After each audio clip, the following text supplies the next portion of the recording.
2013 में भी जब कुंभ हुआ था तब भी भगदड़ मची थी, कई लोगों की जान गई थी। 1954 की वो घटना शायद राहुल गांधी को याद नहीं है, जब नेहरू के पहुंचने की वजह से उनको देखने के लिए भीड़ इतनी ज्यादा बढ़ गई और भगदड़ मच गई और वहां पर कई लोगों की मौतें हुई। महाकुंभ में भगदड़ के बाद देश के अंदर जिस तरीके की राजनीति हुई, उसके बाद ये कहना गलत नहीं होगा कि धर्म हार गया और राजनीति जीत गई।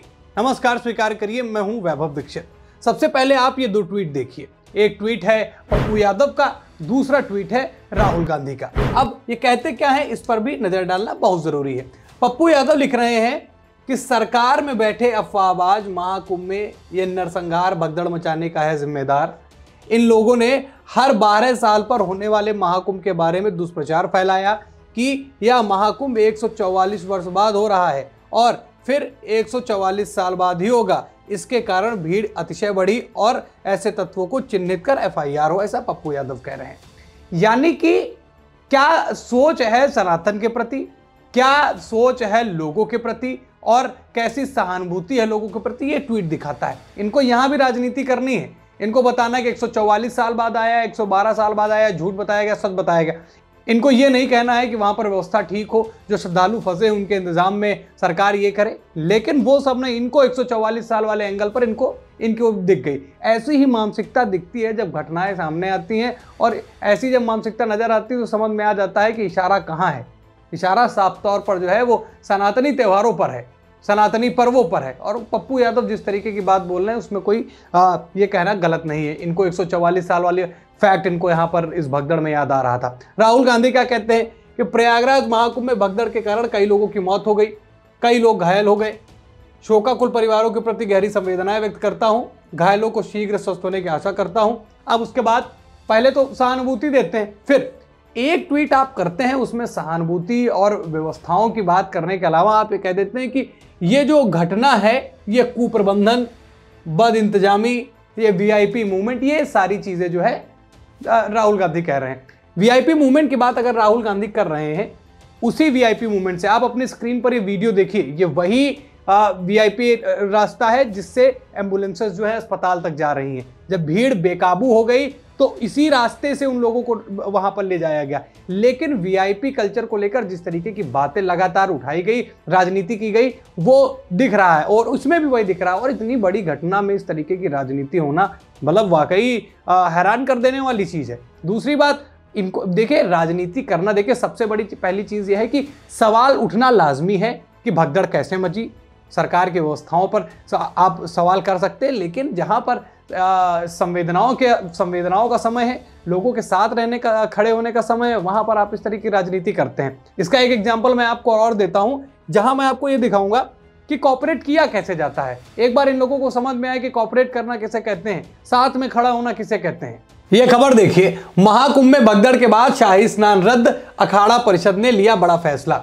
हालांकि इसके बाद सरकार ने व्यवस्थाएं की और अखाड़ों ने जो है वहां पर स्नान किया, लेकिन उतने समय कॉपरेट करने के लिए कि हाँ सरकार की मदद हो जाए, जो भगदड़ हो गई है, जो भीड़ इधर उधर की बढ़ गई है, उसमें अखाड़ा पहुंचेगा तो और भीड़ बढ़ेगी, इसलिए उन्होंने पहले रद्द करने का फैसला लिया। इसे कहते हैं कॉपरेट करना। फिलहाल स्थितियां सामान्य हो गई और जिस तरीके की व्यवस्थाओं पर लोग खासतौर पर विपक्ष जो है क्वेश्चन मार्क लगा रहा था, शाम को एक आंकड़ा आता है और वो आंकड़ा जो है इन लोगों के मुंह पर ताले लगा देता है। अब वो मैं आपको आंकड़ा दिखाता हूं। ये खबर पढ़िए, इसमें क्या लिखा हुआ है कि महाकुंभ में शाम तक 5.71 करोड़ यानी लगभग 6 करोड़ लोगों ने अमृत स्नान किया। संगम तट पर लगा भक्तों का जमघट। यानी सुबह जहां पर भगदड़ मचती है, जहां कुप्रबंधन की बात करता है विपक्ष, वहां पर आप देखिए कितनी जल्दी व्यवस्थाएं सही हो गई। और सही हुई तभी तो दर्शनार्थियों को साहस मिला, उनको कॉन्फिडेंस आया, भैया हम जा सकते हैं, हमारे साथ गड़बड़ी नहीं हुई। और लाख, 2 लाख, 50 लाख लोगों ने डुबकी नहीं लगाई, लगभग 6 करोड़ लोगों ने कल डुबकी लगा ली शाम को घटना होने के बाद में। सारी चीजें नॉर्मल हो गई। बस सवाल यही आता है, सब बातें यही आती हैं कि जहां पर कॉपरेट करने की आवश्यकता है, भ्रामक खबरें फैलाने वालों से एक तो बचना चाहिए। और जो ऐसे बयान देते हैं उसकी वजह से वाकई जो है थोड़े बहुत तो वाकई आपको आप लीडर हैं, आपकी बातें जो है वो जनता तक जाती, क्या प्रभाव पड़ता है, क्या उनके अंदर किस तरीके का माहौल बनता है। कम से कम घटना भर तो थम जाइए। ये घटना कहीं भाग नहीं गई, आप बुराई करिए। अब देखिए योगी आदित्यनाथ का आप ये बयान सुनिए जिसमें वो खुद कह रहे हैं कि सवाल उठना लाजमी है, क्योंकि ये जो चीज हुई है ये कोई छोटी चीज नहीं है। तो ये एक बार आप बयान सुनिए, फिर बात करते हैं। घटना दुखद है, मर्माहत करने वाला है।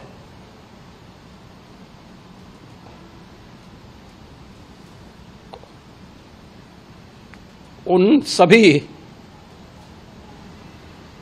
परिजनों के प्रति हमारी पूरी संवेदना है। हम लोग रात्रि से ही लगातार प्रशासन के संपर्क में हैं। मेला प्राधिकरण,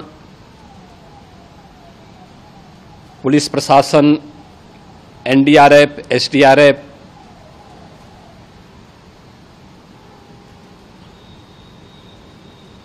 और भी अन्य जितने भी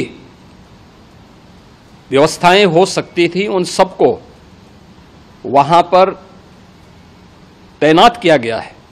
बस सवाल इतना सा है कि क्या जिस समय विपक्ष ने महाकुंभ में मची भगदड़ पर राजनीति की, क्या वो सही था?